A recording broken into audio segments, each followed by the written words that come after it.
دوسرا باب توحید کے منافی اقوال و اعمال۔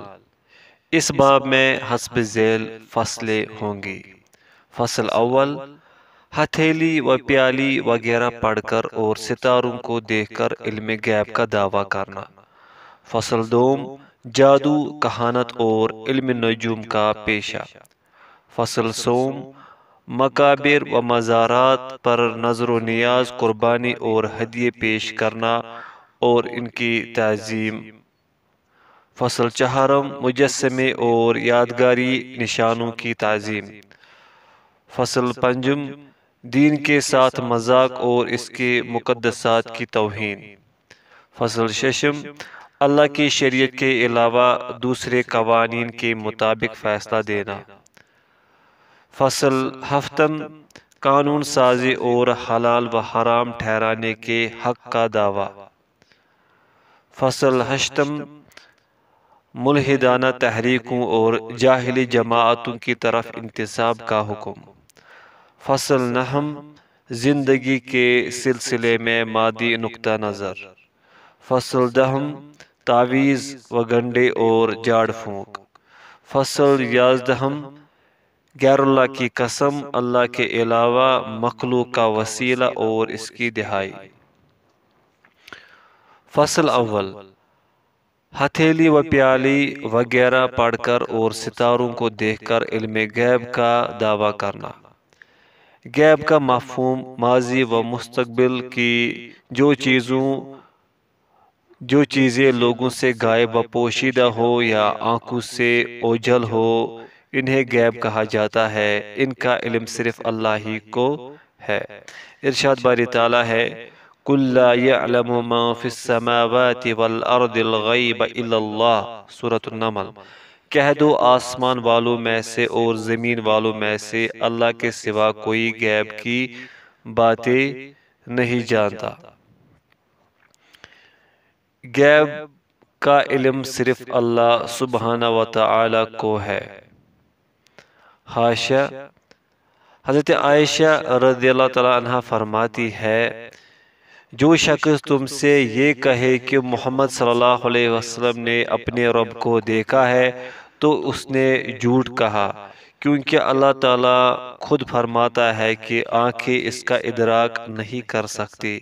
اور جو شخص تم سے یہ کہے کہ آپ صلی اللہ علیہ وسلم غیب کا علم رکھتے ہیں تو اس نے جھوٹ کہا، کیونکہ اللہ تعالیٰ فرماتا ہے کہ اللہ کے سوا کوئی غیب نہیں جانتا۔ یہ روایت صحیح بخاری کی ہے۔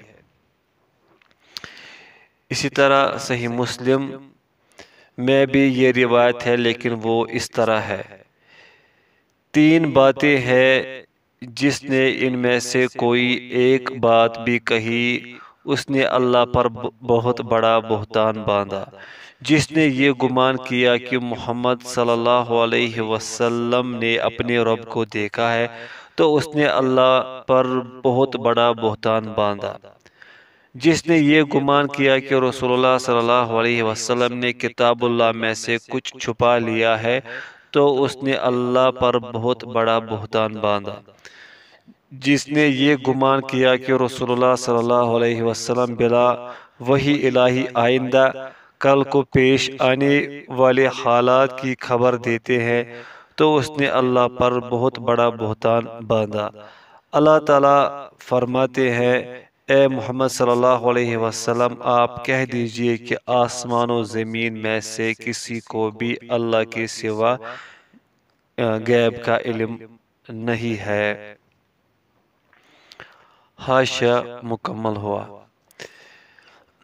غیب کا علم صرف اللہ سبحانہ و تعالیٰ کو ہے، پھر وہ اپنے اس غیبی علم میں سے اپنے انبیاء و رسولوں میں سے جس کو چاہتا ہے اس کو حکمت و مصلحت کی بنا پر عطا کرتا ہے۔ ارشاد باری تعالیٰ ہے، عالم الغیب فلا یظہر علی غیبہ احدا الا من ارتضی من رسول۔ سورۃ الجن۔ وہی غیب کی باتیں جاننے والا ہے اور اپنے غیب پر کسی کو مطلع نہیں کرتا سوائے اس پیغمبر کے جس کو وہ پسند فرمائے۔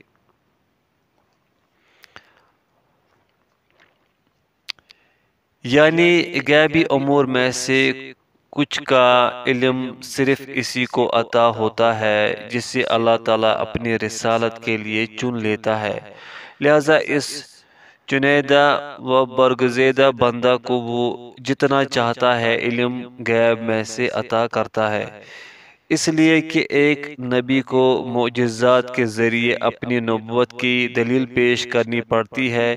انہی معجزات میں سے اس غیب کی خبر دینا بھی ہے جس پر اللہ تعالیٰ اس کو مطلع فرماتا ہے۔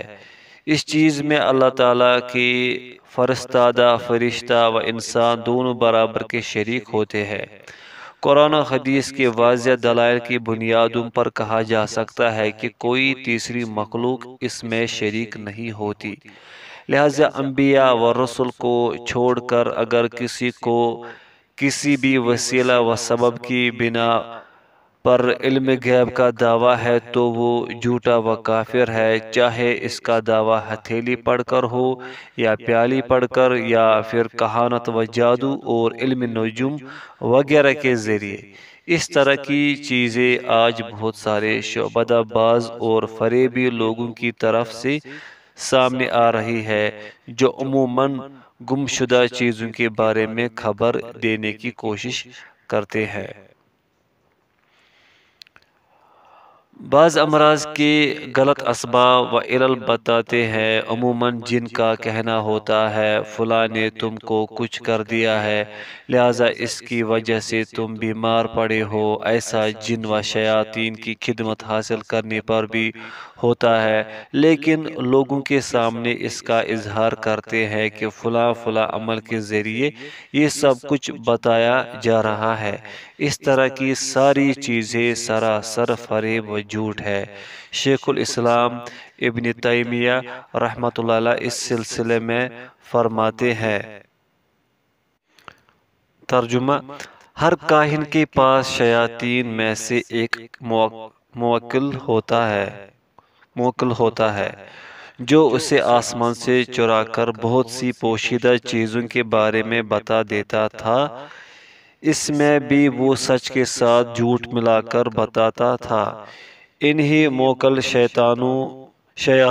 شیطانوں میں سے بعض تو پھل فروٹ، ملائی اور کھانے وغیرہ بھی حاضر کر دیتا تھا، اور ان میں سے بعض تو اپنے موکل کے سہارے مکہ، مدینہ اور بیت المقدس اور دیگر مقامات مقدسہ تک اڑ کر چلا جاتا تھا۔ مجموعۃ التوحید۔ غیب سے متعلق اس طرح کی خبر دہی علم نجوم کے ذریعے بھی ہوتی ہے۔ اس میں فلک کے ستاروں کو دیکھ کر زمین کے حوادث پر استدلال کیا جاتا ہے، جیسے ہوا چلنے کے اوقات، بارش کا وقت، قیمتوں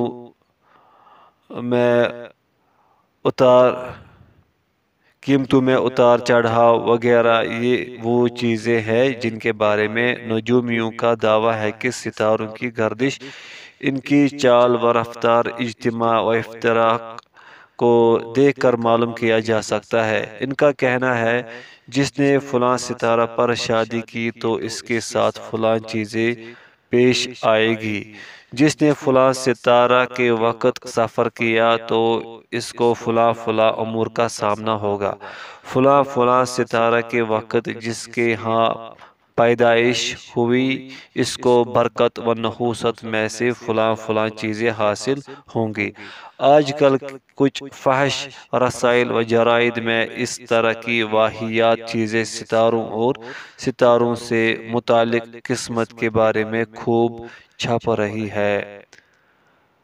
حاشیہ: افسوس کے بعض اخبارات میں بھی اس طرح کی چیزیں چھپ رہی ہے جس کے مالک پرنٹر، پبلشر اہل حدیث ہے، اور جن کو بعض مستند علماء کی سرپرستی بھی حاصل ہے، اور دین کے نام پر دنیا کمانے کی ہوس نے ان کی آنکھ پر پردہ ڈال دیا ہے۔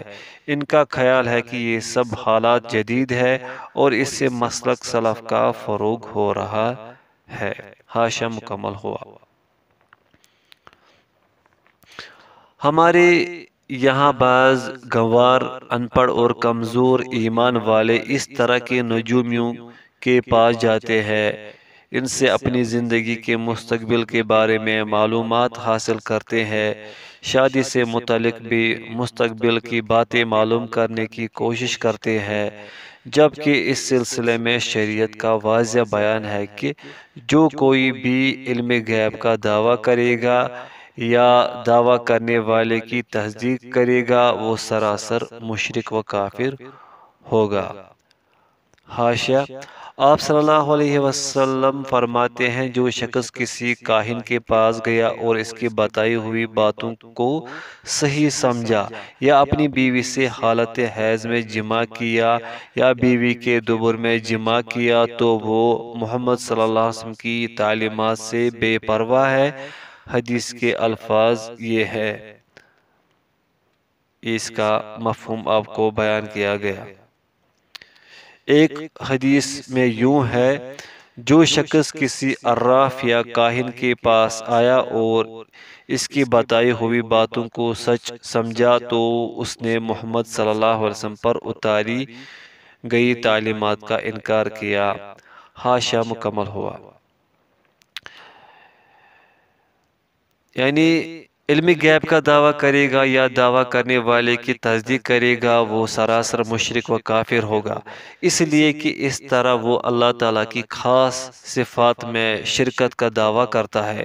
ستارے اللہ تعالیٰ کے مطیع و فرما بردار مخلوق ہے، ان کے بس میں کچھ بھی نہیں ہے، وہ نیک فعل و بد فعل، موت و حیات کسی چیز پر دلالت نہیں کرتے۔ حاشا،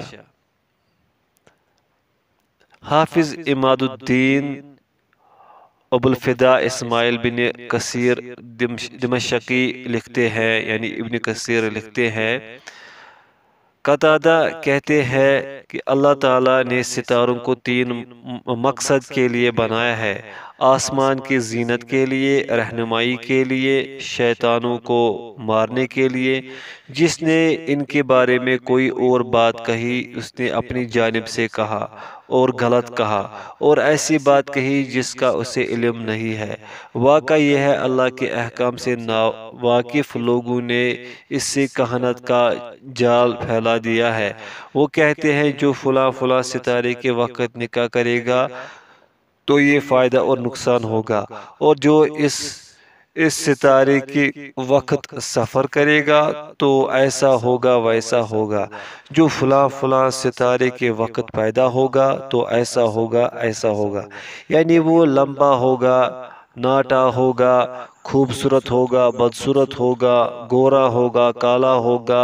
غور کیجئے کہ ان ستاروں، جانوروں اور پرندوں کو علم غیب کیسے حاصل ہو سکتا ہے، جبکہ اللہ تعالیٰ فرماتا ہے کہ آسمان و زمین میں موجود کسی کو بھی اللہ کے سوا غیب کا علم نہیں ہے۔ حاشا مکمل ہوا۔ یہ سب ان شیاطین کی حرکتیں ہیں جو آسمان کی خبریں چرانے کی کوشش کرتے ہیں۔ فصل دوم، جادو، کہانت اور علم نجوم کا پیشہ۔ یہ سارے اعمال و امور حرام اور شیطان کے ایجاد کردہ ہے۔ یہ عقیدہ میں خلل ڈالتے ہیں یا اس میں نقص پیدا کرتے ہیں، اس لیے کہ یہ چیزیں بغیر شرکیہ اعمال کے حاصل نہیں ہوتے۔ پوائنٹ فرسٹ، سحر، جادو ایک سفلی عمل ہے جس کے اسباب بہت ہی پوشیدہ و باریک ہوتے ہیں۔ اسے سحر اس لیے کہا جاتا ہے کہ یہ سفلی اعمال سے وجود میں آتا ہے جسے ہماری آنکھیں نہیں دیکھ سکتی۔ سحر میں منتر، جھاڑ پھونک، کچھ کلمات، جڑی بوٹی و دھونی وغیرہ سب شامل ہوتے ہیں۔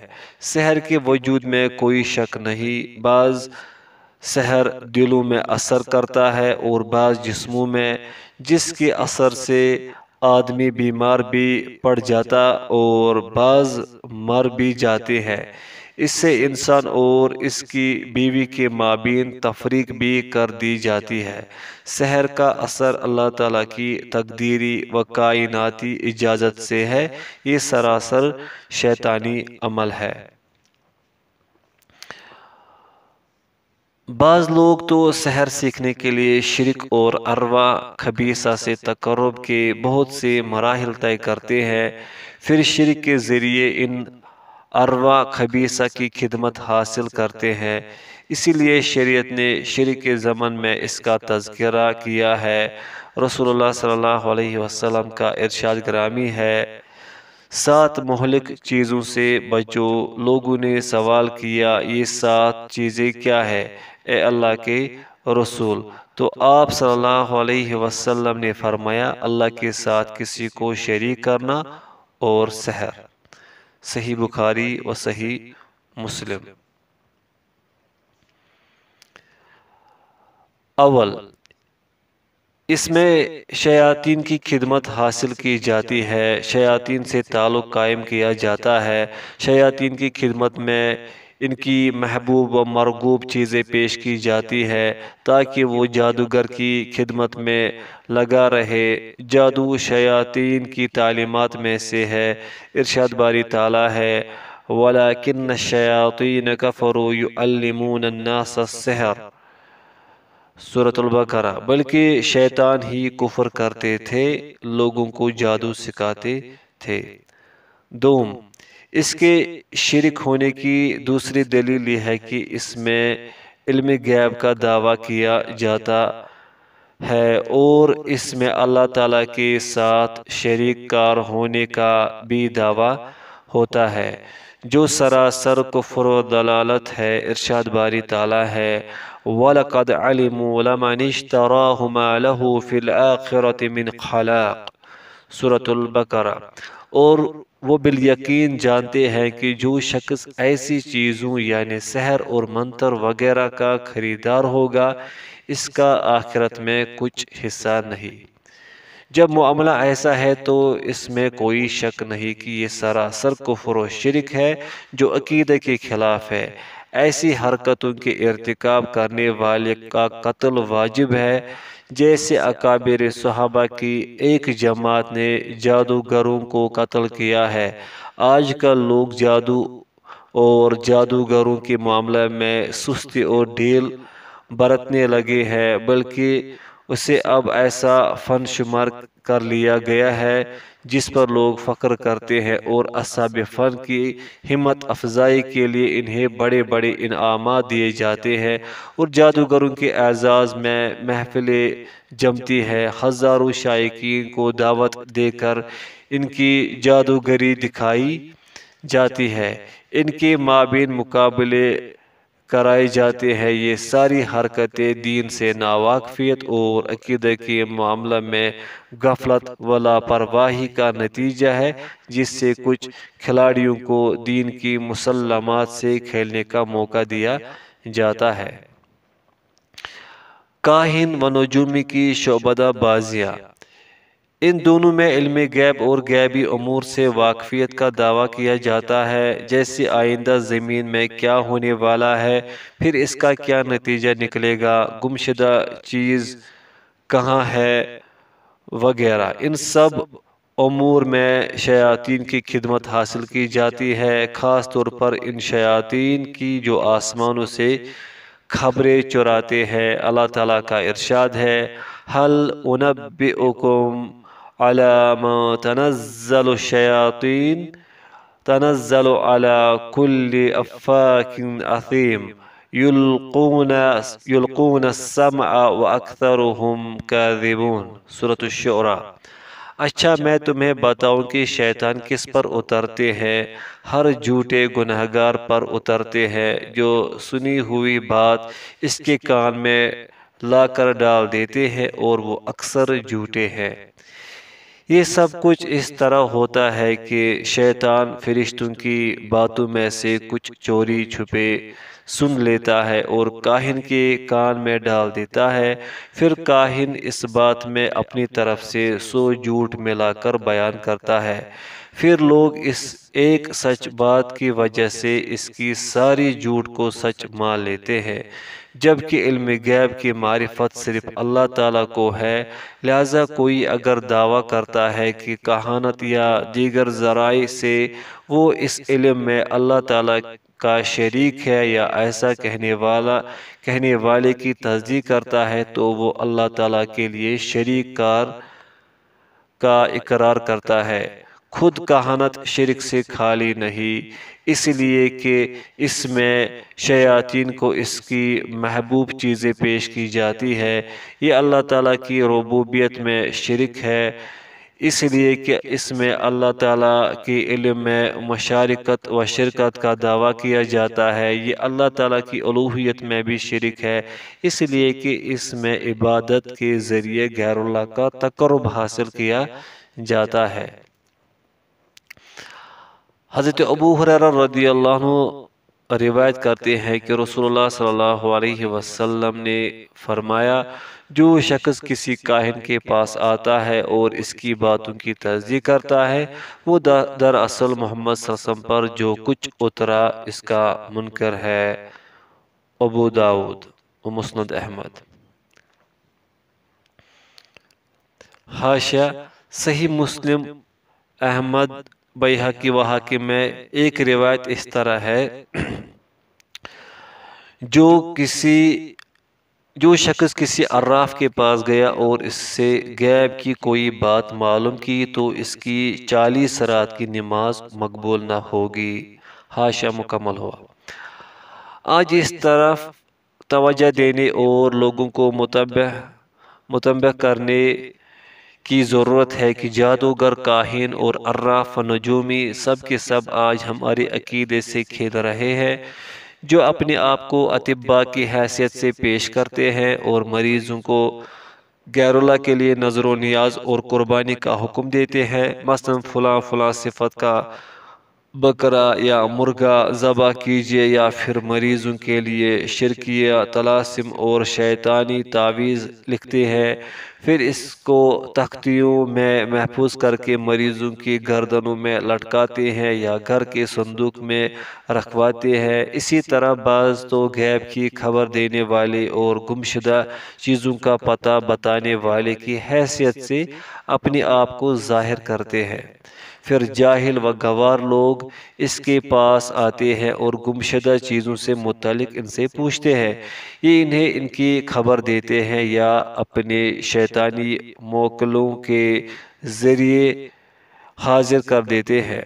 اسی طرح بعض حضرات صاحب کشف و کرامات اور ولی بن کر نمودار ہوتے ہیں، مثلا آگ ان پر اثر نہیں کرتی اور نہ ہی ہتھیار سے انہیں چوٹ لگتی ہے، کبھی کبھی یہ اپنے آپ کو گاڑی کے نیچے ڈال دیتے ہیں۔ اس کے علاوہ بہت طرح کے شعبدہ بازیاں دکھاتے ہیں جو دراصل جادو اور شیطانی اعمال ہوتے ہیں، تاکہ لوگ فتنہ و فساد میں مبتلا ہو، یا پھر یہ سب خیالی اعمال ہے جس کی کوئی حقیقت نہیں بلکہ خفیہ ہیلے ہیں جو مہارت کے ساتھ لوگوں کو دکھائے جاتے ہیں، جیسے فرعون کے جادوگروں نے لاٹھی اور رسی کے جادو دکھائے تھے۔ شیخ الاسلام ابن تیمیہ رحمۃ اللہ نے کچھ بطحائی احمدی رفاعی جادوگروں کے ساتھ مناظرہ میں فرمایا تھا۔ شیخ بطحائی رفاعی نے بلند آواز میں کہا، ہمارے ایسے احوال و کوائف ہیں۔ پھر خارق عادات چیزوں مثلا آگ وغیرہ کے اثرات کے ازالہ کا ذکر کرتے ہوئے کہا، ہمارے ان احوال کو تسلیم کیا جانا چاہیے۔ اس پر شیخ الاسلام ابن تیمیہ رحمہ اللہ نے بلند آواز میں اور غصہ ہو کر شیخ رفاعی سے فرمایا، ترجمہ: میں دنیا کے مشرق و مغرب کے ہر احمدی سے کہنا چاہوں گا کہ انہوں نے آگ میں جو کچھ کیا بعین ہی اسی چیز کو میں بھی کر سکتا ہوں، اور اس میں جو جل جائے گا اس کو شکست کھانی پڑے گی، بلکہ میں یہ بھی کہوں گا کہ اس پر اللہ تعالیٰ کی لعنت ہو، اور یہ اس وقت ہوگا جب ہمارے جسم سرکہ اور گرم پانی سے دھل دیے جائیں گے۔ یہ سن کر امرائے سلطنت اور عام لوگوں نے ہم سے پوچھا کہ کیا بات ہے، تو میں نے کہا، ان لوگوں کے کچھ ہیلے بہانے ہیں جن کے ذریعے یہ آگ میں گھس جاتے ہیں، مثلا مینڈک کا تیل، ناریل کا چھلکا اور تلک پتھر وغیرہ سے کچھ تیار کر کے جسم پر مل لیتے ہیں۔ یہ سن کر لوگوں نے شور مچایا۔ اس پر اس شخص نے آگ میں گھسنے کی اپنی قدرت کا اظہار کیا اور کہا کہ ہم اور آپ کٹہرے میں لپیٹ دیے جائیں اور ہمارے جسموں کو کبریت سلائی سے مل دیا جائے۔ میں نے کہا، چلو ٹھیک ہے۔ پھر بار بار میں تقاضا کرتا رہا۔ اس پر اس نے اپنا ہاتھ بڑھایا تاکہ قمیص نکالے۔ میں نے کہا، ابھی نہیں، یہاں تک کہ ہم گرم پانی اور سرکہ سے نہا لیں۔ پھر انہوں نے اپنی عادت کے مطابق اپنے وہم کا اظہار کیا اور کہا، جو امیر کو چاہتا ہے وہ لکڑی حاضر کرے یا لکڑی کا گٹھا حاضر کرے۔ اس پر میں نے کہا، لکڑی لاتے لاتے دیر ہو جائے گی، لوگ منتشر ہو جائیں گے، اس سے اچھا ہے کہ ایک قندیل جلا دی جائے، پھر میں بھی اور تم بھی دونوں اسی میں اپنی اپنی انگلیاں ڈالیں گے، اور یہ عمل انگلیوں کو دھونے کے بعد ہوگا۔ اس پر جس کی انگلی جلے گی اللہ تعالیٰ کی اس پر لعنت ہوگی یا وہ مغلوب ہوگا۔ جب میں نے یہ بات کہی تو وہ بدل گیا اور ذلیل و خوار ہوا۔ یہ قصہ بیان کرنے کا مقصد یہ تھا کہ اس طرح کے فریب کار اس قسم کے مکر و فریب اور خفیہ ہیلوں سے عام لوگوں کو بیوقوف بناتے ہیں۔ فصل سوم: مقابر و مزارات پر نظر و نیاز، قربانی اور ہدیے پیش کرنا اور ان کی تعظیم۔ رسول اللہ صلی اللہ علیہ وسلم نے شرک کے سارے راستے بند فرما دیے ہیں اور شرکی اعمال سے بڑی تاکید کے ساتھ مسلمانوں کو باخبر کر دیا ہے۔ اس سلسلہ کا پہلا دروازہ مقابر ہے، لہذا قبر پر جانے اور وہاں دعا کرنے کے ایسے ضابطے بنا دیے ہیں کہ آدمی شرک سے محفوظ ہو جائے اور اولیاء و صالحین کی محبت و عقیدت میں غلو سے باخبر ہو جائے۔ پوائنٹ فرسٹ: اولیاء و صالحین کی عقیدت میں غلو سے خبردار کیا گیا اس لیے کہ ان کی عقیدت میں غلو ہوتے ہوتے ان کی عبادت ہونے لگتی ہے۔ ارشاد نبوی ہے، غلو سے بچو اس لیے کہ تم سے پہلے جو ہلاک ہوئے وہ دین میں غلو کرنے کی وجہ سے ہی ہلاک و برباد ہوئے ہیں۔ نسائی، مسند احمد۔ ایک اور جگہ ارشاد ہے، میری تعریف میں غلو و مبالغہ نہ کرو جیسے کہ نصارہ نے عیسیٰ ابن مریم کے لیے کیا۔ میں بندہ ہوں لہذا مجھے اللہ کا بندہ اور اس کا رسول کہو۔ صحیح بخاری۔ پوائنٹ سیکنڈ: رسول اللہ صلی اللہ علیہ وسلم نے قبروں کو پختہ بنانے اور اس پر تعمیر کرنے سے منع فرمایا ہے، جیسے کہ حضرت ابو الحیاج الاسدی سے روایت ہے، آپ کہتے ہیں، حضرت علی بن ابی طالب رضی اللہ عنہ نے مجھ سے کہا، کیا تمہیں میں اس مہم کے لیے نہ بھیجوں جس مہم کو سر کرنے کے لیے مجھے رسول اللہ صلی اللہ علیہ وسلم نے بھیجا تھا؟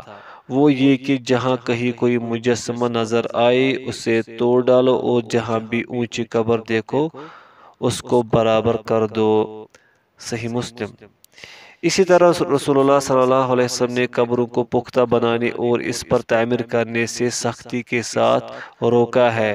حضرت جابر رضی اللہ عنہ سے روایت ہے، کہتے ہیں کہ رسول اللہ صلی اللہ علیہ وسلم نے قبر کو پختہ بنانے اور اس پر بیٹھنے یا اس پر چھت تعمیر کرنے سے منع فرمایا۔ صحیح مسلم۔ پوائنٹ تھرڈ، قبروں کے پاس نماز پڑھنے سے بھی رسول اللہ صلی اللہ علیہ وسلم نے منع فرمایا ہے۔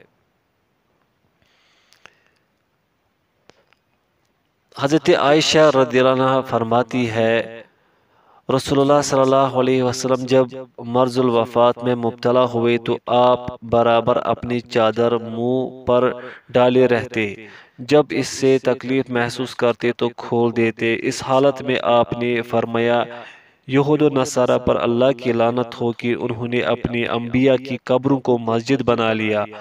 آپ اپنی امت کو اس چیز سے خبردار فرما رہے تھے، اگر ایسا نہ ہوتا تو آپ اپنی قبر کو نمایاں فرماتے، لیکن آپ کو خدشہ تھا کہ لوگ اسے مسجد نہ بنا لے۔ صحیح بخاری و صحیح مسلم۔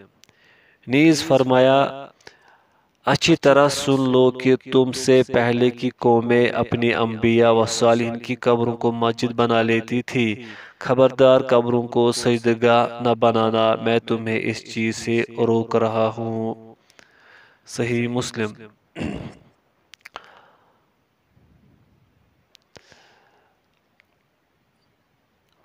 قبروں کو مسجد بنانے کا صاف مطلب ہے قبروں پر نماز پڑھنا، چاہے اس پر مسجد نہ بنائی گئی ہو، لہذا ہر وہ جگہ جسے نماز کے لیے مخصوص کی جائے گی وہ مسجد ہو جائے گی۔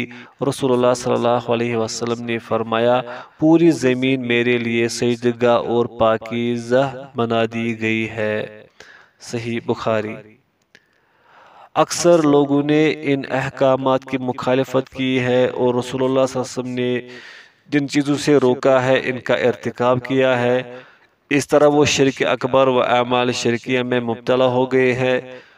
قبروں پر مساجد، مزارات و مقامات بنا لیے ہیں اور ان پر شرک اکبر کے اعمال ہو رہے ہیں، نظر و نیاز ہو رہا ہے، اصحاب قبر سے منت و مناجات اور دعا و استغاثہ سب کچھ ہو رہا ہے۔ علامہ ابن قیم رحمۃ اللہ علیہ فرماتے ہیں، اگر کوئی شخص مقابر سے متعلق رسول اللہ صلی اللہ علیہ وسلم کی سنت اور لوگوں کے موجودہ اعمال کے مابین جمع کرنے کی کوشش کرے تو جمع بین الضدین کا احساس ہوگا، دو ایسی چیزوں کا جمع کرنے والا ہوگا جو کبھی جمع نہیں ہو سکتے۔ ترجمہ، اس میں کوئی شک نہیں کہ رسول اللہ صلی اللہ علیہ وسلم نے مزار کے پاس نماز پڑھنے سے منع فرمایا ہے، لیکن یہ لوگ وہاں ضرور نماز پڑھتے ہیں۔ انہیں مسجد بنانے سے روکا ہے، لیکن یہ ضرور مسجد بناتے ہیں اور انہیں مشاہد یادگار کا نام دیتے ہیں تاکہ انہیں اللہ تعالیٰ کے گھر کا مد مقابل بنا دے۔ قبروں پر چراغ جلانے سے روکا ہے، لیکن یہ لوگ ضرور قبرستان میں چراغاں کرتے ہیں، بلکہ قبر پر چراغاں کرنے کے لیے جائیداد تک وقف کر دیتے ہیں۔ قبرستان یا قبر سے متعلق جشن منانے یا خوشی کا دن منانے سے سختی کے ساتھ روکا گیا ہے، لیکن یہ حضرات ٹھیک عید و بقر عید کی طرح مقابر و مزارات میں عید و جشن اور عرس مناتے ہیں۔ قبروں کو برابر کرنے کا حکم ہے، جیسے کہ حضرت ابو الحیاج الاسدی سے روایت ہے۔ ان کا کہنا ہے کہ حضرت علی بن ابی طالب رضی اللہ عنہ نے مجھ سے فرمایا، کیا میں تم کو اس مہم کے لیے نہ بھیجوں جس مہم پر رسول اللہ صلی اللہ علیہ وسلم نے مجھے بھیجا تھا، وہ یہ کہ جہاں کہیں بھی کوئی تصویر دیکھو مٹا دو اور جہاں کہیں کوئی اونچی قبر دیکھو اس کو برابر کر دو۔ صحیح مسلم میں اور ایک روایت حضرت سمامہ بن شفیع سے مروی ہے کہ وہ کہتے ہیں، ہم فضالہ بن عبید کے ساتھ سرزمین روم میں برودس نامی جگہ پر تھے کہ ہم میں سے ایک کا انتقال ہو گیا۔ اس کے دفن کے وقت حضرت فضالہ نے اس کی قبر کو برابر کر دینے کا حکم دیا۔ پھر کہا، میں نے رسول اللہ صلی اللہ علیہ وسلم سے سنا ہے کہ آپ صلی اللہ علیہ وسلم نے قبر کو برابر کر دینے کا حکم دیا ہے، جبکہ قبوری لوگ ان دونوں حدیثوں کی مخالفت پر تلے ہوئے ہیں، گھر کی طرح قبروں کو اونچی کرنے اور ان پر قبہ بنانے پر لگے ہوئے ہیں۔ پھر علامہ ابن قیم رحمۃ اللہ نے آگے فرمایا، رسول اللہ صلی اللہ علیہ وسلم کی شریعت اور قبروں سے متعلق رسول اللہ صلی اللہ علیہ وسلم کے اوامر و نواہی اور آج کے قبوری حضرات کی من گھڑت شریعت کو دیکھو تو دونوں کے مابین کتنا فرق نظر آئے گا۔ اس میں کوئی شک نہیں کہ یہ وہ مفاسد ہے جن کا شمار مشکل ہے۔ پھر آپ نے ان مفاسد کا قدر تفصیلی تذکرہ کیا ہے، یہاں تک کہ آخر میں فرمایا، ترجمہ: زیارت قبور کی رسول اللہ صلی اللہ علیہ وسلم نے اجازت دی اور اس کے متعلق جو ضوابط رکھے ہیں وہ صرف آخرت کو یاد دلانے کے لیے اور صاحب قبر کے ساتھ نیکی کا معاملہ کرنے کے لیے، یعنی اس کے لیے دعا کی جائے، اس کے لیے اللہ سے رحمت کی درخواست کی جائے، اس کے لیے استغفار کیا جائے اور عافیت کی دعا کی جائے۔ ان باتوں کی وجہ سے زیارت کرنے والا اپنے لیے بھی بھلائی کرتا ہے اور میت کے لیے بھی، لیکن قبوری مشرکوں نے معاملہ کو بالکل پلٹ دیا، دین کو سرے سے بدل دیا، زیارت کا اصلی مقصد شرک کو بنا لیا، لہذا میت سے اور میت کے واسطے سے دعا کی جاتی ہے، اسی کے توسل سے اپنی ضروریات مانگی جاتی ہے، ان کے واسطہ سے برکت نازل کی جاتی ہے، دشمنوں پر نصرت کی دعا کی جاتی ہے، وغیرہ وغیرہ۔ ان سب حرکات کی وجہ سے یہ لوگ اپنے آپ اور میت کو فائدہ پہنچانے کے بجائے الٹے نقصان پہنچا رہے ہیں۔ اس میں اگر کچھ بھی نہ ہو پھر بھی شریعت اسلامیہ کی برکت سے محرومی تو ہو ہی جاتی ہے۔ ان سب سے یہ حقیقت کھول کر سامنے آ جاتی ہے کہ مقابر و مزارات پر نظر و نیاز پیش کرنا، قربانی کرنا شرک اکبر ہے، جس کا اصلی سبب قبر سے متعلق رسول اللہ صلی اللہ علیہ وسلم کے ارشادات اور عمل کی مخالفت ہے۔ آپ صلی اللہ علیہ وسلم نے قبروں پر تعمیر سے منع فرمایا ہے، ان پر مسجد بنانے سے روکا ہے، اس لیے جب ان پر قبے بنائے جائیں گے تو پھر ان کی چاروں طرف سجدے شروع ہو جائیں گے یا لوگ نماز پڑھنے لگیں گے، جس سے جاہل لوگ سمجھیں گے کہ اہل قبور نفع اور نقصان پہنچاتے ہیں اور جو ان سے مدد چاہتے ہیں وہ ان کی مدد کرتے ہیں، جو ان کے پاس جاتے ہیں وہ ان کی ضروریات پوری کرتے ہیں۔ یہ سوچ کر یہ جاہل لوگ خوب نظر و نیاز پیش کرتے ہیں، جن کی وجہ سے یہ قبریں آج بت کی شکل اختیار کر چکی ہے اور اللہ تعالیٰ کو چھوڑ کر انہی کی عبادت کی جا رہی ہے، جبکہ رسول اللہ صلی اللہ علیہ وسلم نے فرمایا تھا، اللہم لا تجعل قبری وثنا یعبد، اے اللہ میری قبر کو بت نہ بنا جس کی پرستش کی جائے۔ رسول اللہ صلی اللہ علیہ وسلم نے یہ دعا اس لیے کی تھی کہ آپ کی قبر کے علاوہ بہت سی قبروں کا ایسا حال ہونے والا تھا۔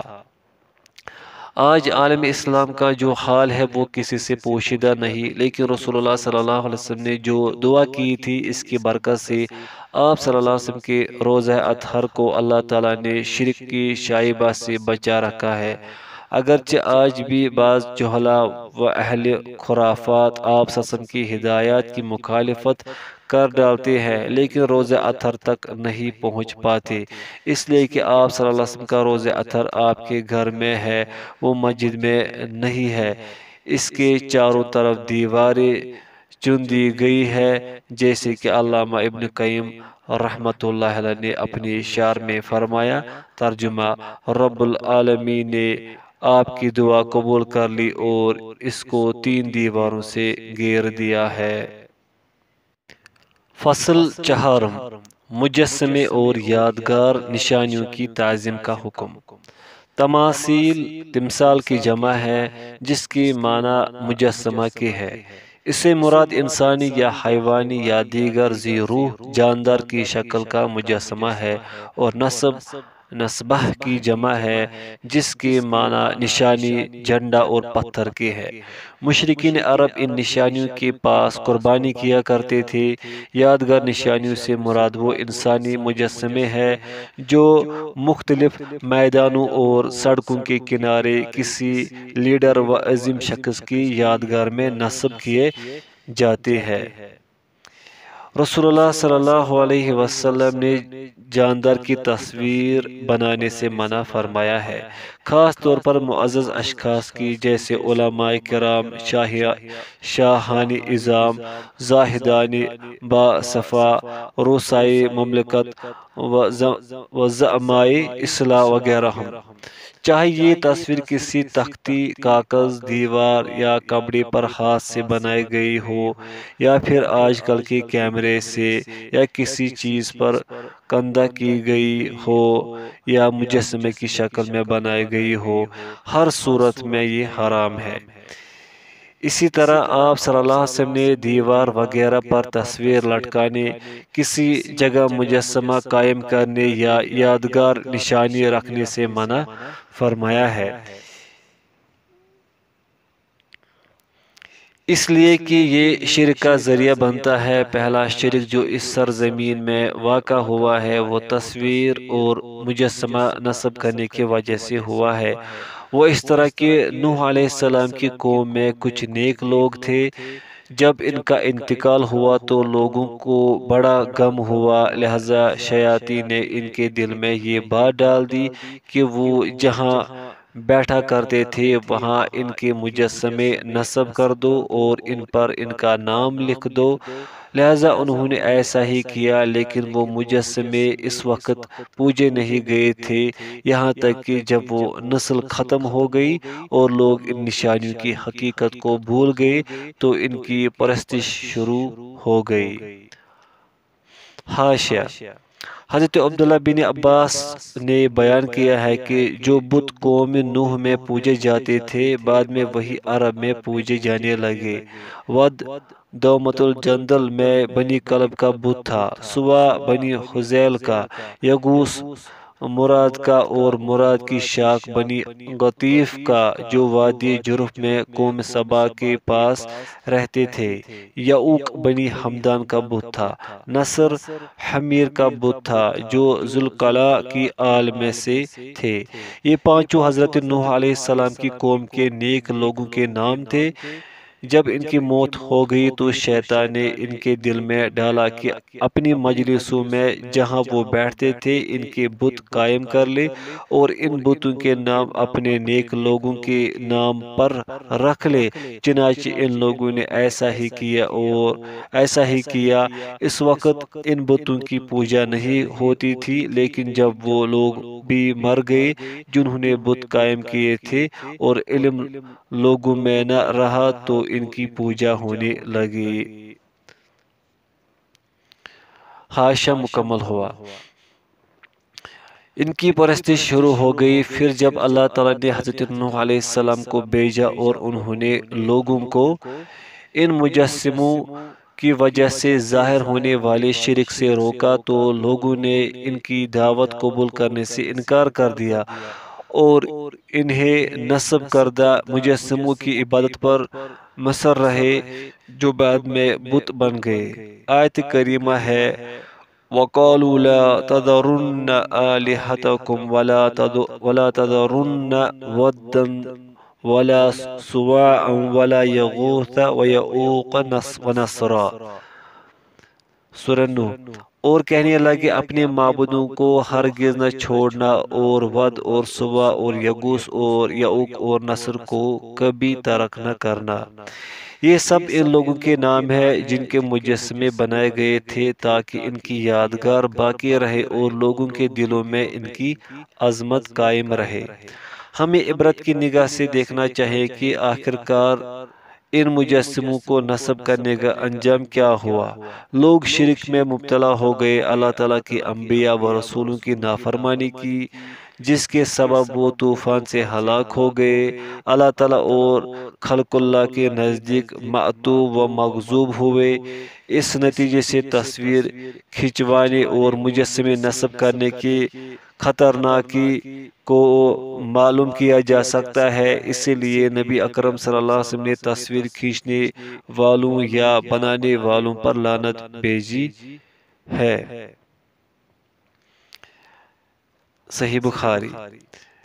اور یہ خبر دی ہے کہ یہ لوگ قیامت کے دن سب سے زیادہ خطرناک عذاب میں مبتلا ہوں گے۔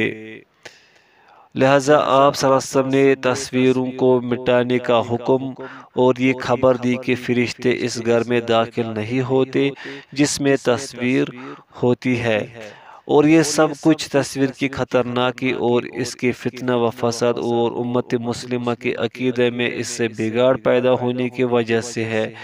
اس طرح کے مجسمے چاہے پارک میں نصب کیے جائے یا سڑک پر یا عام میدانوں میں، یہ ہر حال میں شریعت کے نزدیک حرام ہے، اس لیے کہ یہ شرک اور عقیدے کے فساد کی بنیاد ہے۔ اگر آج کفار اس طرح کی حرکتیں کر رہے ہیں تو قابل تعجب نہیں، اس لیے کہ ان کے پاس کوئی عقیدہ نہیں جس کی وہ حفاظت کرے، لیکن ہم مسلمانوں کو ان مشرکانہ اعمال کی نقل نہیں کرنا چاہیے، اس لیے کہ ہمارے پاس عقیدہ و ایمان ہے جو ہماری قوت کا سرچشمہ ہے۔ فصل پنجم، دین اسلام کے ساتھ مذاق اور اس کی مقدسات کی توہین کا حکم۔ دین کے ساتھ مذاق و استہزاء کرنے والا مسلمان مرتد ہو جاتا ہے اور دائرہ اسلام سے نکل جاتا ہے۔ ارشاد باری تعالیٰ ہے، قُلْ أَبِاللَّهِ وَآيَاتِهِ وَرَسُولِهِ كُنْتُمْ تَسْتَهْزِئُونَ لَا تَعْتَذِرُوا قَدْ كَفَرْتُمْ بَعْدَ إِيمَانِكُمْ۔ سورۃ توبہ۔ اے محمد صلی اللہ علیہ وسلم، آپ کہہ دیجئے، کیا تم اللہ اور اس کی آیاتوں اور اس کے رسول سے ہنسی کرتے ہو؟ بہانے مت بناؤ، تم ایمان لانے کے بعد کافر ہو چکے ہو۔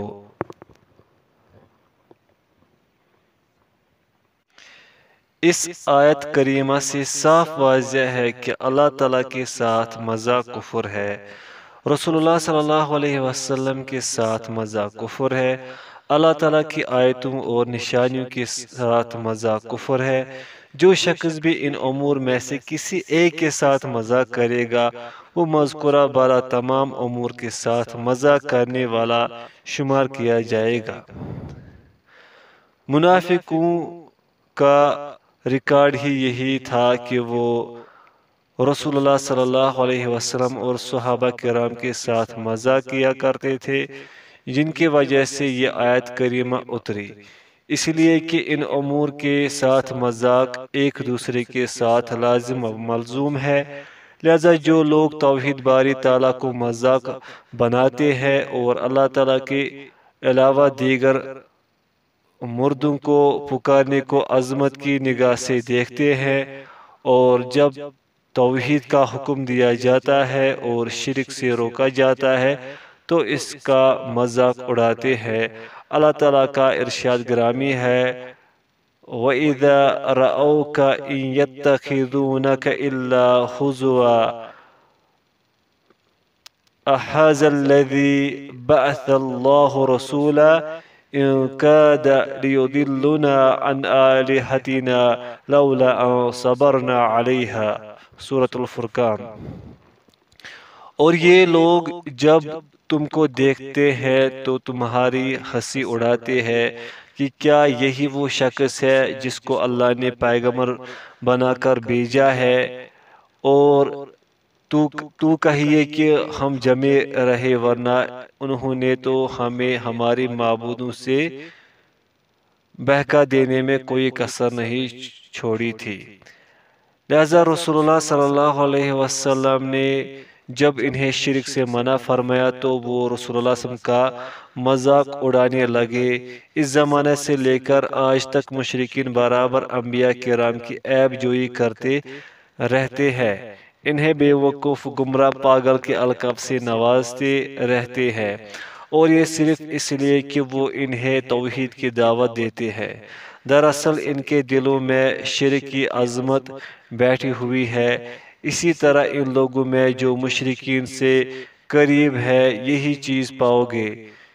انہیں بھی جب توحید کی دعوت دی جاتی ہے تو اس کے ساتھ مذاق کرنے لگتے ہیں، اس لیے کہ ان کے دل میں بھی عظمت شرک گر کر چکی ہوتی ہے۔ ارشاد الہی ہے وَمِنَ النَّاسِ مَن يَتَّخِذُ مِن دُونِ اللَّهِ أَندَادًا يُحِبُّونَهُمْ كَحُبِّ اللَّهِ سورۃ البقرہ۔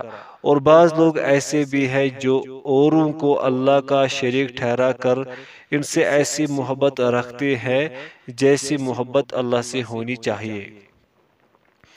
لہذا اگر کوئی شخص اللہ کے بجائے کسی مخلوق کو اسی طرح چاہنے لگے جس طرح اللہ کو چاہا جاتا ہے تو وہ مشرک ہے۔ اللہ واسطے محبت اور اللہ کے ساتھ محبت میں ہمیں فرق کرنا ہوگا۔ لہذا جن لوگوں نے مقابر و مزارات کو بت بنا لیے ہیں انہیں دیکھو گے کہ وہ توحید باری تعالیٰ اور اس کی عبادت کا مذاق اڑاتے ہیں، اور جن غیر اللہ کو اپنے لیے سفارشی بنا رکھا ہے ان کے بے حد تعظیم کرتے ہیں۔ ان میں سے ہر ایک اللہ کے نام جھوٹی قسم کھا سکتا ہے لیکن اس کی جرات نہیں کر سکتا کہ اپنے شیخ کے نام جھوٹی قسم کھا لے۔ ان میں سے بہتوں کے اندر یہ عقیدہ بیٹھا ہوا ہے کہ شیخ سے مدد چاہنا، چاہے وہ اس کی قبر کے پاس یا کسی دوسری جگہ پر مسجد میں صبح کے وقت اللہ تعالیٰ کی بارگاہ میں دعا مانگنے سے زیادہ مفید و کارآمد ہے۔ اسی عقیدہ کی وجہ سے توحید کی طرف جھکنے والوں کا یہ مذاق اڑاتے ہیں۔ ان میں سے بہت سے تو ایسے ہیں جو مسجدوں کو گراتے ہیں اور درگاہوں کی تعمیر کرتے ہیں اور ان کو آباد کرتے ہیں۔ یہ سب کچھ صرف اس لیے کہ اللہ تعالیٰ اس کی نشانی اور اس کے رسول کا مذاق اڑایا جائے اور شرک کی تعظیم کی جائے۔ مجمع الفتاوی۔ آج جتنے بھی قبر پرست ہیں سب کے سب اس میں مبتلا ہے۔ مذاق و استہزاء کی قسمیں۔ مذاق و استہزاء کی دو قسمیں ہیں۔ پوائنٹ فرسٹ، مذاق سری یعنی کھلا ہوا مذاق۔ یہ ایسے مذاق کرنے والے ہیں جن کے سلسلے میں آیت کریمہ نازل ہو چکی ہے۔ مثلا ان کا کہنا کہ ہم نے اپنے ان علماء کی طرح خوش خوراک، جھوٹے اور جنگ کے وقت بزدل نہیں دیکھے، یا اسی طرح کے دیگر جملے جو مذاق کرنے والے عموماً دہرائے کرتے ہیں۔ اسی طرح بعض کا کہنا کہ یہ تمہارا دین پانچواں دین ہے، یا کسی کا کہنا کہ تمہارا دین جھوٹا دین ہے۔ اسی طرح جب نیکی کا حکم دینے والے اور برائیوں سے روکنے والے ان کے پاس آتے ہیں تو وہ بطور مذاق کہتے ہیں لو تمہارے دینی بھائی آ گئے۔ اس طرح کے ہزاروں طریقے ہیں جن کے ذریعے وہ دین کا مذاق اڑاتے ہیں۔ پھر جن کے مذاق پر آیت کریمہ نازل ہوتی ہو اس کی شناعت کا کیا کہنا۔ پوائنٹ سیکنڈ، غیر صریح مذاق یعنی کنایہ و اشارہ کا مذاق۔ یہ وہ سمندر ہے جس کا کوئی کنارہ نہیں، جیسے آنکھ کا اشارہ، زبان کا نکالنا، ہونٹ کا پھیلانا، تلاوت کلام پاک یا سنت نبی کے پڑھنے، یا امر بالمعروف اور نہی عن المنکر کے وقت ہاتھ کا دبانا وغیرہ۔ اسی طرح کی مذاق میں یہ کلمات بھی داخل ہے۔ اسلام 20ویں صدی کے لیے موضوع نہیں، یہ تو قرون وسطیٰ کے لیے صحیح تھا۔ اسلاف تخلف و رجعت پسندی کی علامت ہے۔ حدود و سزا کے معاملے میں اس کے اندر بہت ہی زیادہ سختی، سنگ دلی اور بربریت ہے۔ اسلام نے عورتوں پر ظلم کیا ہے، اس کے حقوق ادا نہیں کیے ہیں، اس لیے کہ اس نے طلاق کو جائز قرار دیا ہے۔ تعدد زوجات متعدد بیوی رکھنے کو جائز قرار دیا۔ اسی طرح ان کا یہ کہنا کہ آج کا انسانی قانون لوگوں کے لیے اسلامی قانون سے بہتر ہے، اسی طرح جو لوگ توحید کی طرف بلاتے ہیں قبر پرستی و شخصیت پرستی سے روکتے ہیں، ان کے بارے میں یہ کہنا کہ یہ انتہا پسند ہے یا مسلمانوں میں تفریق پیدا کرنا چاہتے ہیں، یا پھر یہ وہابی ہے یا یہ پانچویں مذہب کے پیروکار ہے۔ اسی طرح کے ہزاروں اقوال ہے جو سب کے سب دین اور اہل دین اور عقیدہ صحیحہ کے ساتھ مذاق و استہزاء ہے۔ لا حول ولا قوت الا باللہ۔ اسی طرح کسی سنت کو مضبوطی کے ساتھ پکڑنے والے کو بھی مذاق کا نشانہ بنایا جاتا ہے، جس میں وہ کہتے ہیں بال میں دین نہیں ہے، یعنی داڑھی کے ساتھ مذاق کے طور پر یہ کہا جاتا ہے، نعوذ باللہ من ذالک۔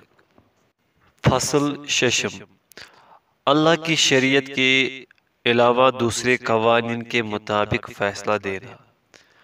اللہ تعالیٰ پر ایمان اور اس کی عبادت کا تقاضا ہے کہ ہم اس کے احکامات کے سامنے سر تسلیم خم کر دے، اس کی نازل کردہ شریعت سے خوش و راضی ہوں، اور اقوال و افعال، اصول و فروع، لڑائی جھگڑے، اموال و انفس کے معاملات اور دیگر تمام حقوق میں اختلاف کے وقت ہم صرف کتاب اللہ و سنت رسول اللہ صلی اللہ علیہ وسلم کی طرف رجوع کریں۔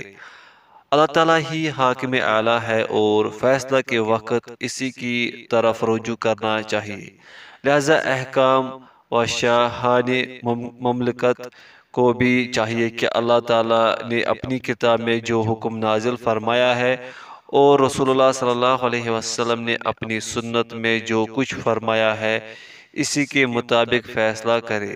حکمراں طبقہ کے لیے اللہ تعالیٰ کا ارشاد ہے، ان اللہ یأمرکم ان تؤدوا الامانات الى اہلها واذا حکمتم بین الناس ان تحکموا بالعدل، سورۃ النساء۔ اللہ تم کو حکم دیتا ہے کہ امانت والوں کی امانتیں ان کے حوالے کر دیا کرو، اور جب لوگوں کے درمیان فیصلہ کرنے لگو تو انصاف سے فیصلہ کیا کرو۔ رعیت کے حق میں فرمایا، یا ایھا الذین آمنوا اطیعوا اللہ واطیعوا الرسول واولی الامر منکم فإن تنازعتم في شيء فردوا إلى الله ورسوله إن كنتم تؤمنون بالله واليوم الآخر ذلك خير وأحسن تأويلا، سورۃ النساء۔ مومنو، اللہ کی اطاعت کرو اور اس کے رسول کی فرما برداری کرو، اور جو تم میں سے صاحب امر ہے ان کی بھی۔ پھر اگر کسی بات میں تم میں اختلاف واقع ہو تو اگر اللہ اور روز آخرت پر ایمان رکھتے ہو تو اس میں اللہ اور اس کے رسول کے حکم کی طرف رجوع کرو، یہ بہت اچھی بات ہے اور اس کا مآل بھی اچھا ہے۔ پھر واضح فرما دیا کہ ایمان اور شریعت کو چھوڑ کر دوسرے قوانین کے مطابق فیصلہ کروانا ایک جگہ جمع نہیں ہو سکتا۔ ارشاد باری تعالیٰ ہے، أَلَمْ تَرَ إِلَى الَّذِينَ يَزْعُمُونَ أَنَّهُمْ آمَنُوا بِمَا أُنزِلَ إِلَيْكَ وَمَا أُنزِلَ مِن قَبْلِكَ يُرِيدُونَ أَن يَتَحَاكَمُوا إِلَى الطَّاغُوتِ وَقَدْ أُمِرُوا أَن يَكْفُرُوا بِهِ وَيُرِيدُ الشَّيْطَانُ أَن يُضِلَّهُمْ ضَلَالًا بَعِيدًا، سورۃ النساء۔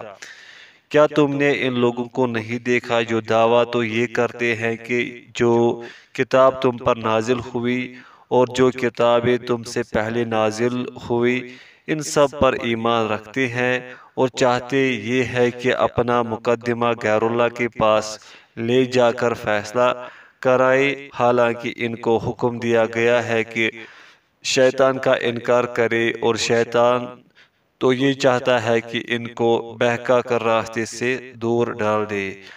آگے فرمایا، فلا وربك لا يؤمنون حتى يحكموك فيما شجر بينهم ثم لا يجدوا في أنفسهم حرجا مما قضيت ويسلموا تسلیما۔ سورۃ النساء۔ تمہارے پروردگار کی قسم، یہ لوگ جب تک اپنے تنازعات میں تمہیں منصف نہ بنائے اور جو فیصلہ تم کر دو اس سے اپنے دل میں تنگ نہ ہو بلکہ اس کو خوشی سے مان لے، تب تک مومن نہیں ہو۔ یہاں پر اللہ تعالیٰ نے بہت ہی سختی کے ساتھ ان لوگوں کے ایمان کی نفی کر دی ہے جو شریعت کے علاوہ دوسرے وضعی قوانین سے راضی ہے، ان کو تسلیم کرتے ہیں۔ اسی طرح ان حکمرانوں کو کفر، ظلم اور فسق سے متصف کیا ہے جو شریعت کے علاوہ دوسرے نظام کے مطابق حکومت چلاتے ہیں۔ وَمَن لَّمْ يَحْكُم بِمَا أَنزَلَ اللَّهُ فَأُولَٰئِكَ هُمُ الْكَافِرُونَ۔ سورۃ المائدہ۔ اور جو اللہ کی نازل فرمائے ہوئے احکام کے مطابق حکم نہ دے تو ایسے ہی لوگ کافر ہیں۔ وَمَن لَّمْ يَحْكُم بِمَا أَنزَلَ اللَّهُ فَأُولَٰئِكَ هُمُ الظَّالِمُونَ۔ سورۃ المائدہ۔ اور جو اللہ کی نازل فرمائے ہوئے احکام کے مطابق حکم نہ دے تو ایسے ہی لوگ بے انصاف ہیں۔ وَمَن لَّمْ يَحْكُم بِمَا أَنزَلَ اللَّهُ فَأُولَٰئِكَ هُمُ الْفَاسِقُونَ۔ سورۃ المائدہ۔ اور جو اللہ کی نازل کیے ہوئے احکام کے مطابق حکم نہ دے تو ایسے ہی لوگ نافرمان ہیں۔ اللہ تعالیٰ کی نازل کردہ شریعت کے مطابق حکومت کرنا اور اسی کے مطابق فیصلہ کرنا اور تمام نزاعات و اختلافات میں اسی کو حکم بنانا فرض و ضروری ہے۔ علماء کے مابین اجتہادی اختلافات میں بھی اس کی طرف رجوع کرنا واجب ہے۔ اجتہادی مسائل میں سے جو قرآن و سنت کے موافق ہو وہی قبول کیے جا سکتے ہیں۔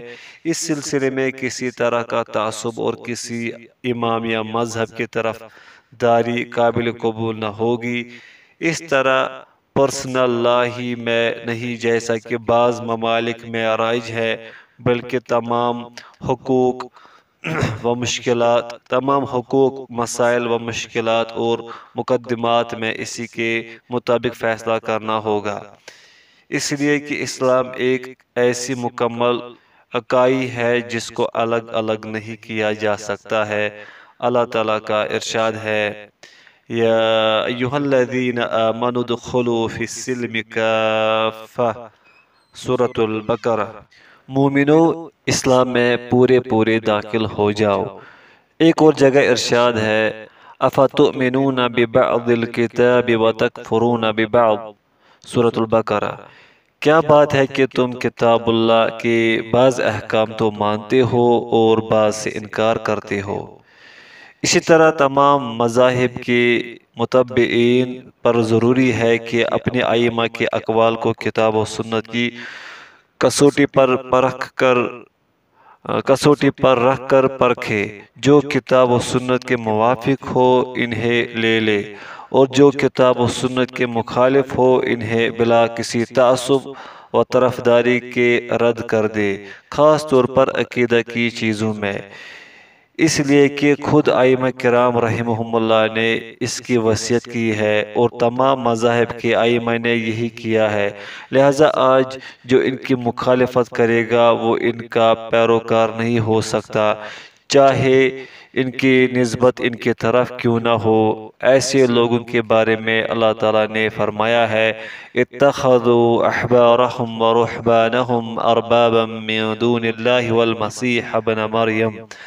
سورۃ توبہ۔ انہوں نے اپنے علماء اور مشائخ اور مسیح ابن مریم کو اللہ کے سوا اللہ بنا لیا۔ یہ آیت کریمہ صرف نصارہ کے ساتھ مخصوص نہیں ہے بلکہ ہر اس شخص، فرد و جماعت پر صادق آتی ہے جو نصارہ جیسے عمل کا مرتکب ہوتا ہے۔ لہذا جو شخص بھی اللہ تعالیٰ اور اس کے آخری رسول صلی اللہ علیہ وسلم کے حکم کی نافرمانی کرتے ہوئے اللہ تعالیٰ کی شریعت و قانون کو چھوڑ کر عصری و وضعی قوانین کا سہارا لے گا اور شریعت کو چھوڑ کر خواہشات نفس پر عمل کرے گا، وہ اسلام و ایمان کا جوا اپنی گردن سے اتار پھینکنے والا ہوگا۔ اگرچہ اس کو یہ گمان ہو کہ وہ مومن ہے، اس لیے کہ اللہ تعالیٰ نے ایسے اعمال کی سخت نکیر کی ہے اور ایسے افراد کے ایمان کو باطل قرار دیا ہے۔ آیت کریمہ میں جو لفظ یزعمون استعمال ہوا، اس سے پتہ چلتا ہے کہ ان کے ایمان کی نفی کی جا رہی ہے، اس لیے کہ یہ لفظ غلط دعویٰ کے لیے استعمال ہوتا ہے۔ اس حقیقت کا اظہار ایک اور آیت سے ہوتا ہے۔ ارشاد باری ہے وَقَدْ أُمِرُوا أَن يَكْفُرُوا بِهِ، سورۃ البقرہ، حالانکہ انہیں حکم دیا گیا کہ وہ اس کا انکار کرے، اس لیے کہ طاغوت کا جھٹلانا، اس کا انکار کرنا توحید کا ایک رکن ہے۔ آیت کریمہ ہے فَمَن يَكْفُرْ بِالطَّاغُوتِ وَيُؤْمِن بِاللَّهِ فَقَدِ اسْتَمْسَكَ بِالْعُرْوَةِ الْوُثْقَىٰ، سورۃ البقرہ۔ تو جو شخص طاغوت کا انکار کرے اور اللہ پر ایمان لائے، اس نے مضبوط رسی ہاتھ میں پکڑ لی ہے۔ اگر بندہ مومن کے اندر یہ رکن توحید نہیں تو پھر وہ موحد نہیں۔ توحید ہی ایمان کی بنیاد ہے، جس کے وجود سے سارے اعمال درست ہوتے ہیں اور جس کی عدم موجودگی سے تمام اعمال خراب و فاسد ہو جاتے ہیں۔ ارشاد باری تعالیٰ ہے فَمَن يَكْفُرْ بِالطَّاغُوتِ وَيُؤْمِن بِاللَّهِ فَقَدِ اسْتَمْسَكَ بِالْعُرْوَةِ الْوُثْقَىٰ، تو جو شخص طاغوت کا انکار کرے اور اللہ پر ایمان لائے، اس نے مضبوط رسی ہاتھ میں پکڑ لی ہے۔ وہ اس لیے کہ طاغوت کے پاس فیصلہ لے جانا یا اس کے حکم کو ماننا دراصل اس پر ایمان لانا ہے۔ شریعت الہی کے علاوہ کسی دوسرے قانون کے مطابق فیصلہ کروانے سے جب ایمان کی نفی ہو جاتی ہے تو اس سے یہ بات خود بخود سمجھ لینی چاہیے کہ شریعت الہی کو حکم بنانا، اس کے فیصلہ کو ماننا ایمان، عقیدہ اور اللہ تعالیٰ کی عبادت ہے۔ اس پر عمل کرنا ہر مسلم پر ضروری ہے۔ اسی طرح یہ بات بھی سمجھ لینی چاہیے کہ شریعت کے حکم کو صرف اس لیے ماننا کہ یہ لوگوں کے فائدہ میں ہے یا اس میں کوئی مصلحت یا امن و سلامتی کی ضمانت ہے، سراسر غلط ہے۔ آج بعض لوگ شریعت کی بات صرف اس لیے کرتے ہیں کہ تمام دیگر نظامہائے زندگی سے عاجز آ چکے ہیں، جبکہ شریعت کے نفاذ کا مقصد اصلی عبادت ہے اور یہ لوگ اس پہلو کو بھول جاتے ہیں، جبکہ اللہ تعالیٰ نے خود ایسے لوگوں کی نکیر فرمائی ہے جو اپنی ذاتی مصلحت یا فائدہ کے لیے شریعت کی پناہ لیتے ہیں اور اس کی عبادت و قربت کے پہلو کو نظر انداز کر دیتے ہیں۔ ارشاد باری تعالیٰ ہے وَإِذَا دُعُوا إِلَى اللَّهِ وَرَسُولِهِ لِيَحْكُمَ بَيْنَهُمْ إِذَا فَرِيقٌ مِّنْهُمْ مُعْرِضُونَ وَإِن يَكُن لَّهُمُ الْحَقُّ يَأْتُوا إِلَيْهِ مُذْعِنِينَ، سورۃ النور۔ اور جب ان کو اللہ اور اس کے رسول کی طرف بلایا جاتا ہے تاکہ رسول اللہ ان کا قضیہ چکا دے تو ان میں سے ایک فرقہ منہ پھیر لیتا ہے اور اگر انہی کو حق پہنچتا ہو تو مطیع و فرما بردار ہو کر اس کی طرف ہو کر چلے آتے ہیں۔ اس طرح کے لوگ انہی چیزوں کا اہتمام کرتے ہیں جنہیں وہ چاہتے ہیں۔ خواہشات نفسانی کی پیروی ہی ان کا مذہب ہے اور جو ان کی خواہشات کے خلاف پڑتا ہے اس سے اعراض کرتے ہیں، اس لیے کہ یہ اللہ تعالیٰ کی عبادت نہیں کرتے اور نہ رسول اللہ صلی اللہ علیہ وسلم کے پاس اپنا فیصلہ و مسئلہ لے جاتے ہیں۔ وضعی خود ساختہ قوانین کے مطابق فیصلہ دینے والے کا حکم۔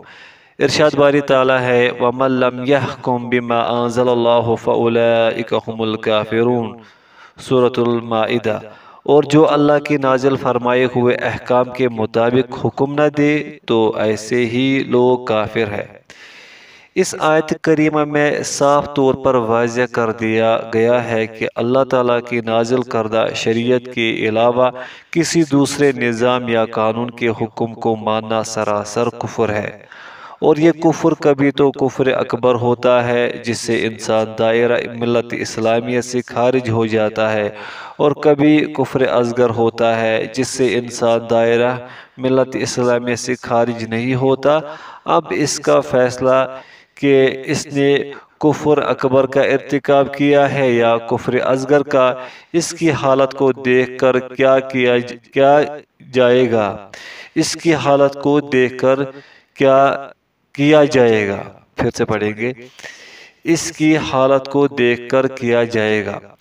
اگر اس شخص کا اعتقاد ہو کہ شریعت کا حکم ماننا واجب نہیں، اس میں اس کو اختیار حاصل ہے کہ جس کا چاہے حکم مانے، یا پھر اللہ تعالیٰ کے حکم و شریعت کی توہین کرتا ہے اور یہ اعتقاد رکھتا ہے کہ دوسرے قوانین اور نظامہائے زندگی اسلامی شریعت سے بہتر ہے، اور شریعت اسلامی موجودہ دور کے لیے موضوع و لائق نہیں ہے، یا پھر کفار و منافقین کی رضامندی و خوشنودی کے لیے وضعی خود ساختہ قوانین و نظام کے دامن میں پناہ لیتا ہے، تو یہ کفر اکبر ہے۔ لیکن اگر اس کا اعتقاد ہو کہ اللہ کی شریعت کو نافذ کرنا فرض ہے اور اس سلسلے میں اس کو پورا علم بھی ہے، اس کے باوجود اسے وہ نافذ نہیں کرتا ہے، لیکن اس کے پاداش میں اپنے آپ کو مستحق سزا بھی سمجھتا ہے، تو ایسا شخص گناہ گار اور کافر ہوگا، لیکن اس کا کفر اصغر ہوگا۔ لیکن اگر ایک شخص شریعت سے ناواقف ہے اور اسے معلوم کرنے کے لیے اپنی امکان بھر محنت و کوشش کرتا ہے، پھر وہ غلط فیصلہ دے دیتا ہے، تو ایسے شخص کو خاطی یا خطا کار کہا جائے گا۔ اس کی محنت و کوشش اور اجتہاد کا حسن نیت کی وجہ سے ایک اجر ملے گا اور اس کی غلطی کو معاف کر دیا جائے گا۔ ایسا کسی خاص مسئلہ ہی میں ہوگا، لیکن عام مسائل و معاملات میں مسئلہ اس کے برعکس ہوگا۔ شیخ الاسلام ابن تیمیہ رحمۃ اللہ علیہ مجموع الفتاوی میں فرماتے ہیں، ترجمہ: اگر حاکم دیندار ہے لیکن عدم علم کی بنیاد پر فیصلہ صادر کرتا ہے تو وہ جہنمی ہے، اور اگر وہ شریعت سے واقف ہے لیکن اس معلوم شدہ حق کے خلاف فیصلہ دیتا ہے تو بھی وہ جہنمی ہے، اور اگر بلا علم و عدل فیصلہ دیتا ہے تو وہ جہنم کا سب سے زیادہ مستحق ہے۔ ایسا اس وقت ہوگا جب کسی شخص کے مخصوص مسئلہ میں فیصلہ دیتا ہے، لیکن اگر مسلمانوں کے دین و ملت کے کسی عام معاملہ میں اس طرح کا کوئی فیصلہ صادر کرتا ہے، حق کو باطل یا باطل کو حق گردانتا ہے، سنت کو بدعت اور بدعت کو سنت قرار دیتا ہے، معروف کو منکر اور منکر کو معروف کہتا ہے، اللہ اور اللہ کے رسول نے جو حکم دیا ہے اس سے وہ روکتا ہے، اور اللہ کے رسول نے جس چیز سے روکا ہے اس کا وہ حکم دیتا ہے، تو ایسا شخص کچھ اور ہی ہے۔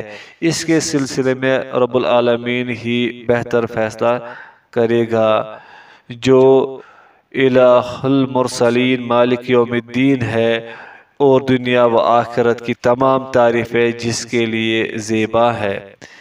ارشاد باری ہے، هو الذی ارسل رسولہ بالہدی ودین الحق لیظہرہ علی الدین کلہ وکفی باللہ شہیدا۔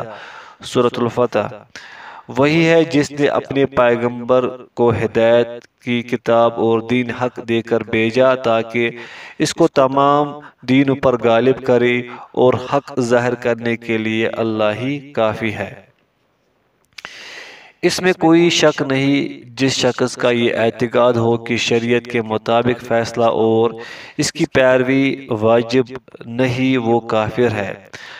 لہذا اگر کوئی شخص لوگوں کے معاملہ میں شریعت سے ہٹ کر ایسے قانون کے مطابق فیصلہ دیتا ہے جسے وہ عادلانہ قانون سمجھتا ہے، تو وہ بھی کافر ہے۔ اس میں بھی کوئی شک نہیں کہ ہر مذہب و ملت عموماً منصفانہ فیصلہ کا حکم دیتی ہے۔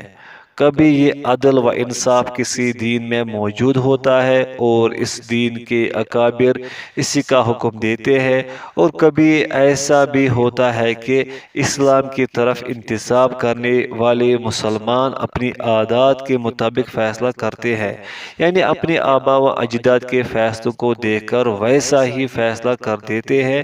اس طرح کی امرا سلطنت کا عام اعتقاد ہوتا ہے کہ عوام کے جذبات کا خیال رکھ کر ہی فیصلہ کرنا چاہیے تاکہ لوگ ان سے متنفر نہ ہو۔ یہ بھی سراسر کفر ہے۔ بہت سے لوگ اپنا انتساب اسلام کی طرف کرتے ہیں لیکن کتاب و سنت کے مطابق فیصلہ نہیں کرتے، بلکہ فیصلہ کے وقت لوگوں کے یا اپنے آبا و اجداد کی روش کو دیکھتے ہیں۔ انہیں اچھی طرح معلوم ہوتا ہے کہ شریعت کے مطابق فیصلہ کرنا واجب ہے، لیکن پھر بھی وہ شریعت کے برخلاف فیصلہ کو اپنے لیے جائز سمجھ لیتے ہیں۔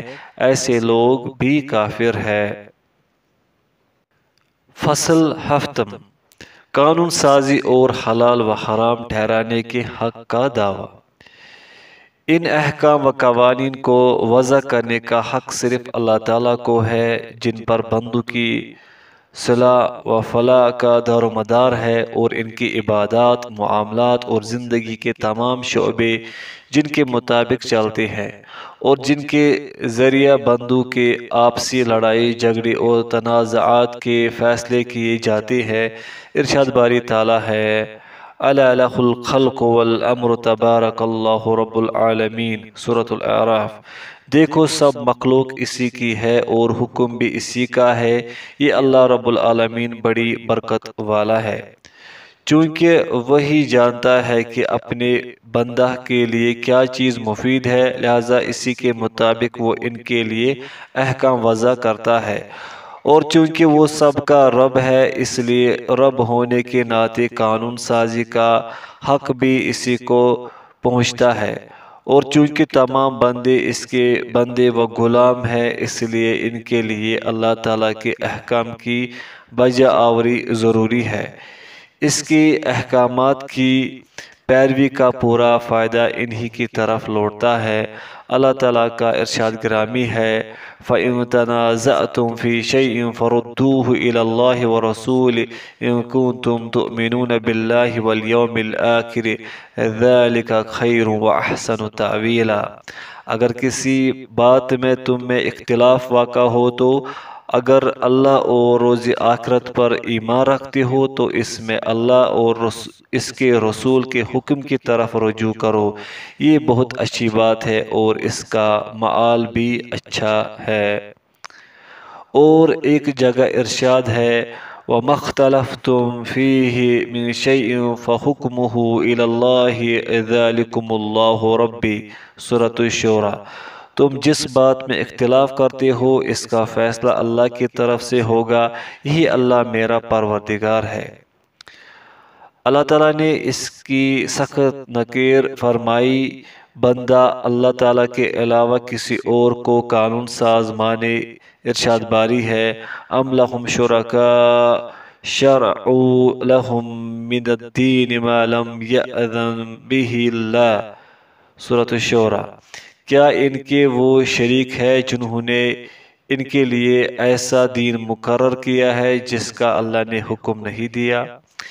لہذا جو شخص بھی اللہ تعالیٰ کی شریعت کے علاوہ کسی دوسری شریعت کو قبول کرتا ہے وہ شرک کرتا ہے۔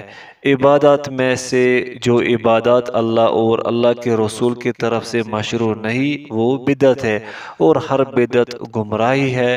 رسول اللہ صلی اللہ علیہ وسلم کا ارشاد گرامی ہے، اگر کوئی ہمارے اس معاملے دین میں ایسی نئی بات پیدا کرے گا جو اس میں سے نہیں ہو تو وہ مردود ہے۔ صحیح البخاری۔ ایک اور روایت کے الفاظ ہے، اگر کوئی ایسا عمل کرتا ہے جس پر ہمارا حکم نہ ہو وہ عمل مردود ہے۔ بخاری و مسلم۔ اور سیاسی و انتظامی معاملات میں اگر شریعت الہی سے ہٹ کر کام کیا جائے تو وہ طاغوتی و جاہلی حکومت ہوگی۔ جدا ہو دین سیاست سے تو رہ جاتی ہے چنگیزی۔ ارشاد باری تعالیٰ ہے افا حکم الجاہلیت یبغون ومن احسن من اللہ حکما لقوم یوقنون، سورۃ المائدہ۔ کیا یہ لوگ زمانہ جاہلیت کا فیصلہ چاہتے ہیں اور یقین رکھنے والوں کے لیے اللہ تعالیٰ سے بہتر فیصلہ کرنے والا کون ہو سکتا ہے؟ اسی طرح حلال و حرام قرار دینے کا حق بھی صرف اللہ تعالیٰ کو ہے، کسی کے لیے جائز نہیں کہ اس معاملہ میں وہ اللہ تعالیٰ کا شریک ہو۔ ارشاد الہی ہے وَلَا تَأْكُلُوا مِمَّا لَمْ يُذْكَرِ اسْمُ اللَّهِ عَلَيْهِ وَإِنَّهُ لَفِسْقٌ وَإِنَّ الشَّيَاطِينَ لَيُوحُونَ إِلَىٰ أَوْلِيَائِهِمْ لِيُجَادِلُوكُمْ وَإِنْ أَطَعْتُمُوهُمْ إِنَّكُمْ لَمُشْرِكُونَ، سورۃ الانعام۔ اور جس چیز پر اللہ کا نام نہ لیا جائے اسے مت کھاؤ کہ اس کا کھانا ناجائز و گناہ ہے، اور شیاطین اپنے رفیقوں کے دلوں میں یہ بات ڈالتے ہیں کہ تم سے جھگڑا کرے، اور اگر تم لوگ ان کی اطاعت کرنے لگو تو بے شک تم مشرک ہو جاؤ گے۔ آیت کریمہ میں اللہ تعالیٰ نے شیاطین اور ان کے دوستوں کی اطاعت کو حلت و حرمت کے معاملے میں اللہ تعالیٰ کے ساتھ کھلا شرک قرار دیا ہے۔ اسی طرح حلت و حرمت کے معاملے میں علماء و امراء کی اطاعت و پیروی بھی اللہ تعالیٰ کے سوا دوسروں کو رب و حاجت روا بنانے کی مترادف ہے۔ ارشاد الہی ہے اتخذوا احبارهم ورهبانهم اربابا من دون الله والمسيح ابن مريم وما امروا الا ليعبدوا الها واحدا لا اله الا هو سبحانه عما يشركون، سورۃ توبہ۔ انہوں نے اپنے علماء اور مشائخ اور مسیح ابن مریم کو اللہ کے سوا اللہ بنا لیا، حالانکہ ان کو یہ حکم دیا گیا تھا کہ اللہ واحد کے سوا کسی کی عبادت نہ کرے، اس کے سوا کوئی معبود نہیں، اور وہ ان لوگوں کے شریک مقرر کرنے سے پاک ہے۔ حدیث میں آیا ہے کہ اس آیت کریمہ کو آپ صلی اللہ علیہ وسلم نے حضرت عدی بن حاتم الطائی کے سامنے پڑھا تو حضرت عدی بن حاتم الطائی نے عرض کیا اے اللہ کے رسول، ہم ان کی عبادت نہیں کرتے ہیں۔ آپ صلی اللہ علیہ وسلم نے فرمایا کیا وہ جن حرام چیزوں کو حلال قرار دیتے ہیں ان کو حلال نہیں سمجھتے، اور جن حلال چیزوں کو حرام قرار دیتے ہیں ان کو حرام نہیں سمجھتے؟ حضرت عدی نے عرض کیا جی ہاں، تو آپ نے فرمایا یہی ان کی عبادت و پرستش ہے۔ ترمذی۔ اس سے پتہ چلا کہ احکام الہی کو چھوڑ کر حلت و حرمت کے معاملہ میں ان کی اطاعت و پیروی کرنا دراصل ان کی عبادت کرنا ہے، جو اللہ تعالیٰ کے ساتھ کھلا ہوا شرک ہے۔ یہ شرک اکبر ہے جو توحید کے سراسر خلاف و منافی ہے، اس لیے کہ توحید کے معنی ہے لا الہ الا اللہ کا اقرار کرنا، اور اس کا اقرار کا مطلب ہے کہ چیزوں کو حلال و حرام قرار دینے کا حق صرف اللہ تعالیٰ کو ہے۔ جب حقیقت یہ ہے تو پھر جو بھی شخص حلال و حرام کے معاملے میں اپنے علماء و مشائخ کی پیروی کرتا ہے وہ اللہ تعالیٰ کی شریعت کی مخالفت کرتا ہے، گرچہ علماء کرام دین کی سمجھ بوجھ میں بہت قریب ہے، اور اجتہاد میں ان سے کوئی غلطی ہو جائے اور حق تک ان کی رسائی نہ ہو سکے پھر بھی ان کو ایک اجر ملے گا۔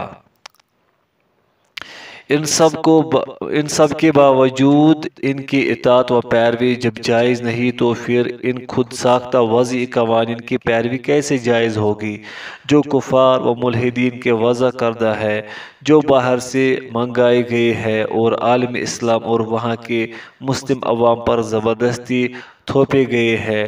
لا حول ولا قوت الا باللہ۔